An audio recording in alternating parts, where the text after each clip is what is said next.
It is a special day here at KSL, a day for Wednesday's Child. We've been sharing with you the stories of children living in the Utah foster care system, and we're raising money to help them in their journey to find a permanent, loving family. Ashley joins us now. Ashley, you showed us earlier a boy who thought he was too old to get adopted and yet managed to do that. Yeah, that's right, Deanie. The unfortunate truth is many of these children end up aging out of the system.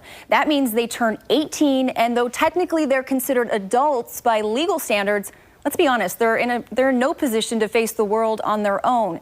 We're going to talk about that reality right now. I have done Wednesday's Child segments for 3 years now, and we've featured hundreds of children.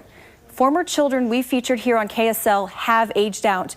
They've reached out to me from prison because they had no one else to talk to. And most recently, a former Wednesday's Child took her own life after aging out of the system. I'm joined now by Jacoya and Jennifer Larson with DCFS. Jacoya, you are one of the statistics. You aged out of the foster care system. Share with us a little bit of your story. So I grew up in foster care. I moved around probably about 5 foster homes, changed schools 5 times, struggled a lot with the families.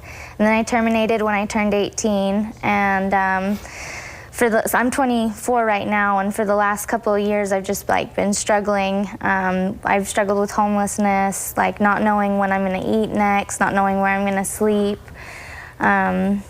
Yeah, it's been difficult. And you told me earlier that you found yourself, you start to seek out mother figures in people that you meet. That's something that you still want, even though you're in your 20s. Yeah, that's correct. I mean, just basic things, mentoring in life, guidance, advice, advice about school, advice about jobs, boys, you name it. I still need that, and even more so now that I'm older than when I did when I was younger. Okay, Jennifer, you work with DCFS. Now, Jacoya here is actually almost one of the success stories. She aged out and she turned out pretty well. You're doing great for not having any support system, but unfortunately, most kids don't end up like Jacoya. That's correct. Youth that age out of foster care have a high propensity to face homelessness, to become unemployed or underemployed, to end up in prison or in incarceration. And so we want to prevent that from happening. I think Jacoya spoke so eloquently of the struggles that she's had, and what we want to do is to be able to provide those supports for children before they age out of care, before they leave the foster care system, so that they know where they belong. This goes way beyond just finding a legal family. This is about belonging somewhere to something that's bigger than yourself. We want that for every child because we know that that's what equates to success.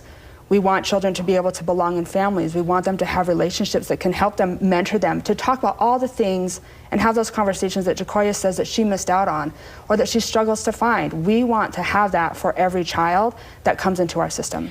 Jennifer, is this a problem in our state, children aging out of foster care? Yes, last year we had about 161 children that aged out of the foster care system without finding legal permanency and without finding that forever family. So we want to be able to reduce that number to find families for those children that really need it, to be able to have those lifelong supports and those connections that can really guide them through all their adult life. Even as adults, we still rely on our families so much. Jennifer, Jacoya, thank you so much for joining me. I know that this is hard for you to be here and to share such a personal story, but what we're hoping with Jennifer and Jacoya being here, Jacoya sharing such a personal story, is that you'll donate now. Now is the chance that you can help children that are almost there, almost going to age out of the system. You can call 801-575-HOPE. Powerful.